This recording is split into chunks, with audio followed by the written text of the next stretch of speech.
John Maynard Keynes básicamente detecta dos problemas en el capitalismo, aunque normalmente se nos quede solo el segundo, la última idea. Pero en realidad en la teoría general él traza, no de manera muy explícita, porque una de las cosas que tenía no era precisamente la claridad,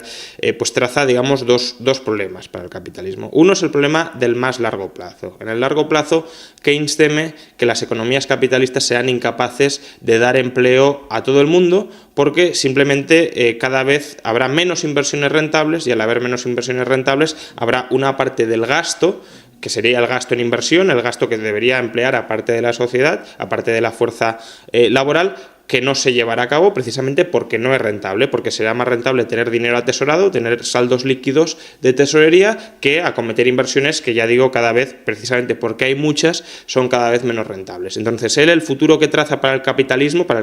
de libre mercado, el capitalismo del siglo XIX, es un futuro negro, en el sentido de que cada vez la rentabilidad de las inversiones irá cayendo y el desempleo estructural irá aumentando. Entonces, esa de hecho es la tesis central de la teoría general de Keynes. Lo que pasa es que lo que nos ha quedado, sobre todo, es la segunda tesis, y es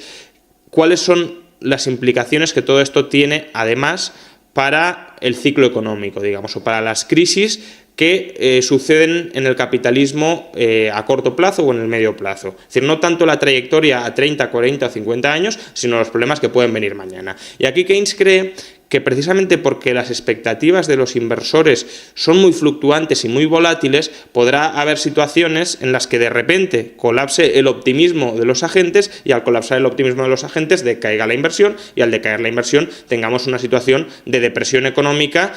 con mucho desempleo. Pero esa es otra tesis distinta a la tesis del largo plazo, que es de hecho el hilo conductor de la teoría general.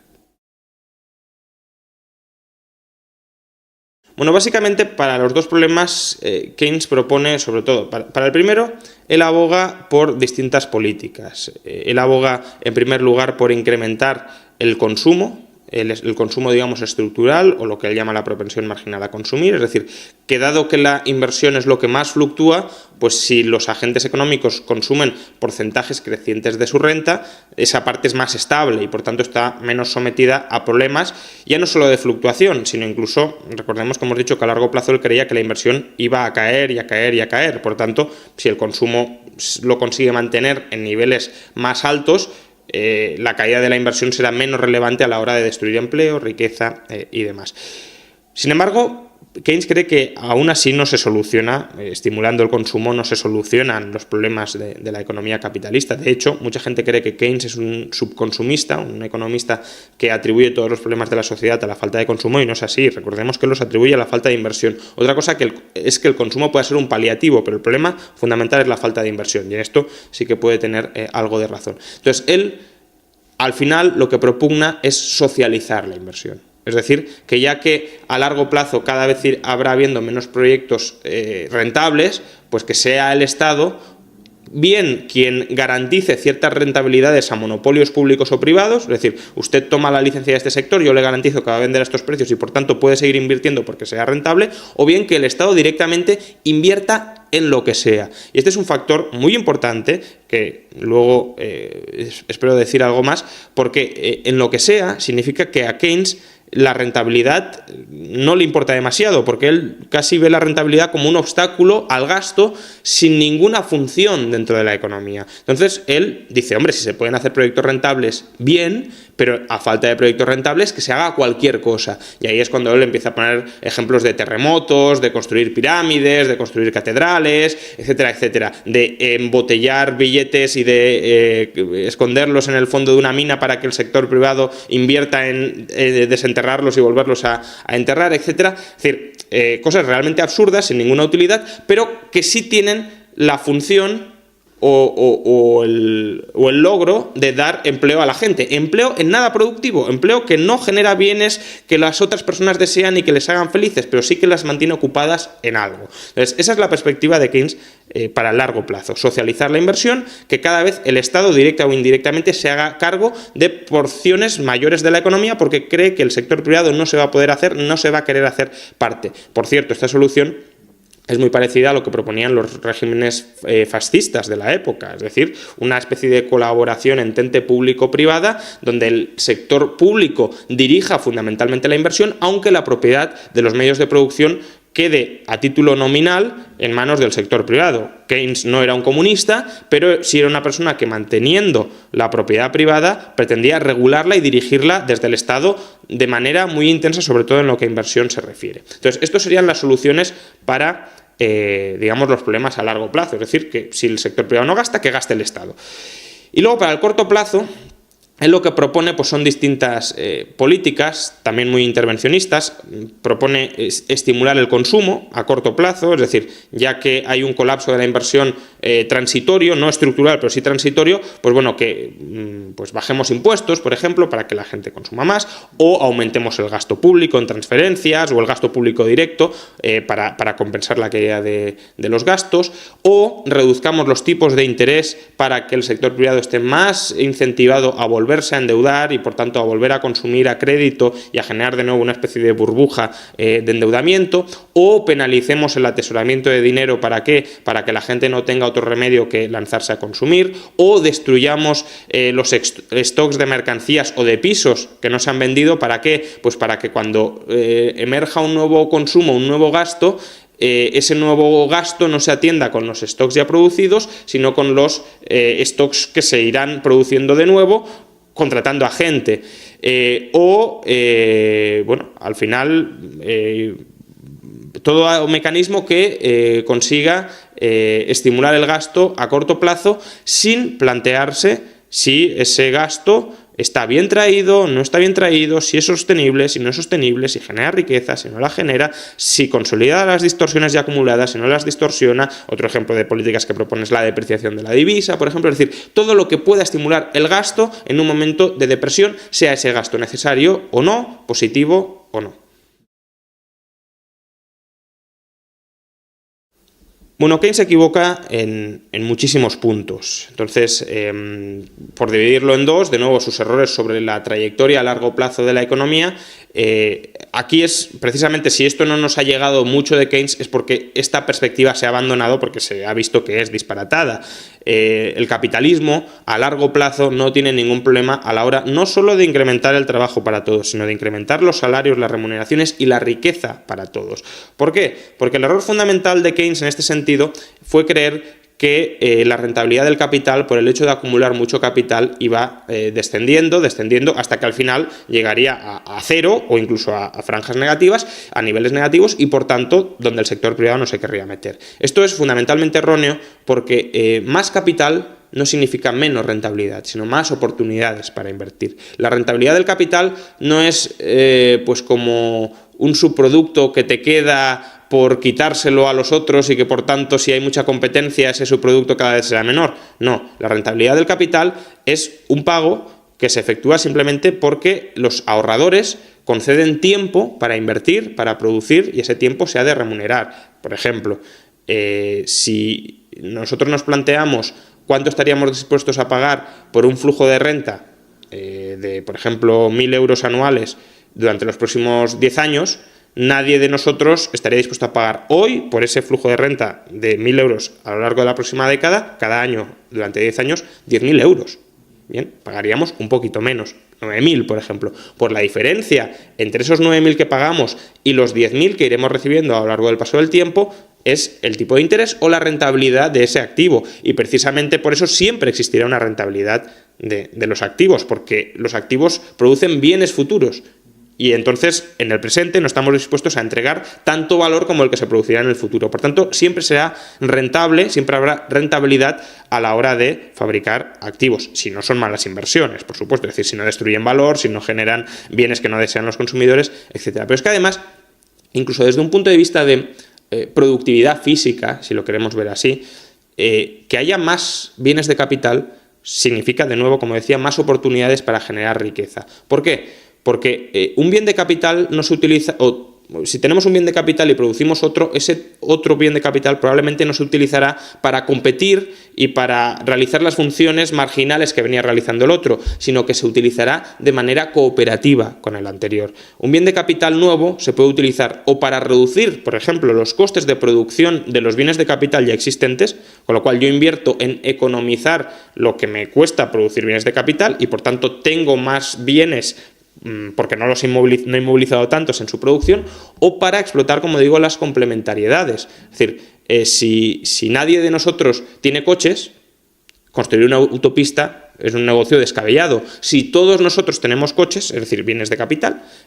construir una autopista pasa a ser un negocio rentable, que además vuelve más rentable el tener un coche, porque te reduce el coste del desplazamiento. Por tanto, ahí hay una cooperación, una complementariedad entre los bienes de capital que no hace reducir la producción futura de esos bienes de capital, sino que la incrementa. Son sinergias positivas, sinergias que siempre existirán, precisamente porque, ya digo, no todos los planes empresariales compiten todos entre ellos, sino que cooperan. Es una división del capital, igual que hay una división del trabajo en la economía, hay una división también del capital cooperativamente entre ellos. Y ese es el error que Keynes no supo ver, fundamental en la trayectoria a largo plazo del capitalismo. En la trayectoria a corto plazo, Keynes sí ve síntomas que son razonables, es decir, él sí observa que de repente puede colapsar las expectativas de los empresarios y pueden dejar de invertir. La cuestión es, si ese colapso es por motivos absurdos, porque él dice, puede pasar por cualquier cosa. Entonces, si es por motivos absurdos, las oportunidades de ganancia que existen en ese momento a la hora de replantear un poco la cuestión y entrar en el mercado y ponerse a invertir son enormes. El problema está cuando ese colapso se produce porque tiene que producirse. Es decir, porque se han acumulado muchas malas inversiones en la economía y no es que la gente se vuelva loca y no sepa en qué invertir, es que hasta que no se arreglen las cosas no hay nada en qué invertir, no hay nada rentable en qué invertir y por tanto hay que atravesar un proceso de arreglar la estructura productiva, la estructura financiera, es decir, podemos haber producido y haber especializado la economía en producir muchas cosas que no son valiosas, por ejemplo en España con el boom inmobiliario, los agentes se pueden haber sobreendeudado muy por encima de lo que van a ser capaces de repagar y por tanto tienen que reducir su endeudamiento. Entonces, cuando esas circunstancias concurren, el gasto se va a desplomar, la inversión se va a desplomar, pero no porque les haya dado un shock a los agentes y digan, pues no me atrevo a invertir nada más, sino porque es que no hay oportunidades reales de inversión hasta que se atraviese el proceso de catarsis, el proceso de reestructuración de la economía real y de la economía financiera. Y eso es lo que Keynes no supo ver. Los problemas, los defectos fundamentales de las soluciones que plantea Keynes a la hora de contrarrestar, por un lado, la tendencia casi hacia marchitarse de las economías en el largo plazo, o las soluciones que plantea para corregir las depresiones cíclicas de la economía, tienen efectos perversos. Por un lado, la idea que tiene él de castigar el ahorro, de machacar al rentista, de casi abolir la herencia, de subir los impuestos a los que más ganan para redistribuirlos a los que menos ganan y que estos consuman más, de socializar la inversión. Al final, lo que está diciendo es, la sociedad va a dejar de ahorrar, pero va a seguir gastando. Entonces, ahorro e inversión tienen que estar coordinados, adecuadamente coordinados. De hecho, cuando no están coordinados, surgen los problemas del ciclo económico. Precisamente, ¿por qué? Porque los inversores han producido bienes que no son los que desean los ahorradores. Entonces, si no se producen los bienes que desean los ahorradores, tiene que haber una reconversión para que se produzcan. Entonces, lo que él plantea es, da igual el lado del ahorrador, lo que importa es gastar. Pero si tú no gastas de manera coordinada con los ahorradores, vas a tener que a la gente no se les va a ofrecer o no van a recibir los bienes que ellos desean para satisfacer sus necesidades. Por tanto, habrá una serie de pérdidas latentes que se van a terminar manifestando o, si no se manifiestan, van a ser por la insatisfacción estructural de la población. Es decir, como si ahora no podemos comer, pero nos dan una casa. Pues claro, la prioridad es comer, no tener una casa o no tener dos casas. Con lo cual, hay que corregir la estructura productiva para producir alimentos y dejar de producir viviendas. Pues eso es lo fundamental. Y esto también se aplica en las políticas pro gasto público de Keynes. Cuando Keynes dice da igual lo que se produzca con el gasto público, eso es una aberración. Es decir, la gente quiere consumir determinados bienes, no cualquier bien. Entonces, si el gasto público produce cualquier bien y es lo que él defiende, pues sucederá que la gente recibirá después de haberle quitado sus impuestos, recibirá bienes que no desean y que tienen un coste mucho mayor del que ellos habrían querido recibir. Y luego, los defectos de sus recetas para el corto plazo, para combatir el ciclo, básicamente tipos de interés muy bajos y estimular el consumo, pecan de lo mismo. En una crisis que se produce por necesidad de reajustar los patrones de producción y los patrones financieros, es decir, las malas inversiones y el sobreendeudamiento, lo que más necesita la sociedad en ese momento es más ahorro. Y Keynes lo que promueve es o más consumo, por tanto menos ahorro, o más endeudamiento y por tanto más acumulación de malas inversiones y de malas estructuras financieras. Por tanto, Keynes al final se fija mucho en el corto plazo, intenta salir de las crisis como sea y al intentar salir de las crisis como sea genera mayores depresiones futuras cuando puede postergarlas. En ocasiones como en la actual, como le sucede ahora a España, ni siquiera se genera una nueva burbuja artificial, sino que directamente colapsa la economía y caemos en situaciones infinitamente peores por la aplicación de sus políticas. El patrón oro, de alguna manera, era un símbolo y un instrumento, también no quedaba solo en el ámbito simbólico, aunque también, pero era sobre todo un símbolo e instrumento de todo lo que Keynes en cierta medida despreciaba. Es decir, el oro, el dinero sano, era un instrumento, una herramienta para poder ahorrar a largo plazo, para poderse oponer al endeudamiento insostenible del sistema financiero, para forzar presupuestos austeros de los políticos que eran incapaces de monetizar ilimitadamente su deuda en los bancos centrales, fomentaba la cooperación internacional, porque un país no podía depreciar su divisa y generarle un agujero al país vecino para mejorar transitoriamente en su economía, sino que le obligaba a readaptarse y a coordinarse con el otro país para producir los bienes que todo el mundo quería, y por tanto todo eso era un programa, que es el programa básico para ahorrar, acumular capital, generar buenas inversiones sostenibles en el largo plazo, que Keynes despreciaba profundamente porque de alguna manera le obstaculizaban todo su programa oportunista y populista y demagogo de fomentar el sobreendeudamiento a corto plazo y el gasto sin ninguna base, sin ningún criterio real, para simplemente generar algún estímulo y algo de actividad en la economía. Entonces Keynes aprovechó pues los problemas del patrón oro mal restablecido después de la Primera Guerra Mundial, porque fue un patrón oro muy adulterado que gestó una enorme expansión crediticia internacional para forzar o para incentivar o para influir o para exhortar a que determinados países como su Inglaterra abandonaran el patrón oro. En lugar de mirar qué se había hecho mal, y se habían hecho varias cosas mal a la hora de restablecer ese patrón oro, fomentó directamente establecer un sistema de papel moneda que lo que genera es una mayor descoordinación a largo plazo, una mayor tendencia al sobreendeudamiento, una mayor acumulación de malas inversiones, una mayor tendencia hacia las burbujas, que es justamente lo que estamos viviendo en estos momentos y lo que en parte también se vivió, aunque por la vía de depreciaciones de los tipos de cambio externos, durante los años 30 en Europa, con las crisis cambiarias,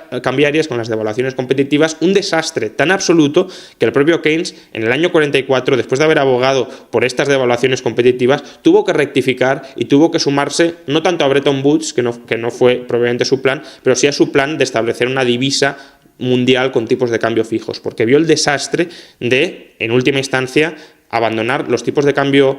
fijos, y no solo los tipos de cambio fijos, aunque eso él nunca lo reconoció, sino el patrón oro, es decir, el dinero estable, el dinero sano, el dinero de verdad, que permite pagar las deudas y que no permite refinanciar continuamente las malas inversiones y las malas deudas hasta generar una pelota tan inmensa que cuando colapsa tenemos una depresión profunda, como la Gran Depresión de los años 30, como la Gran Recesión actual.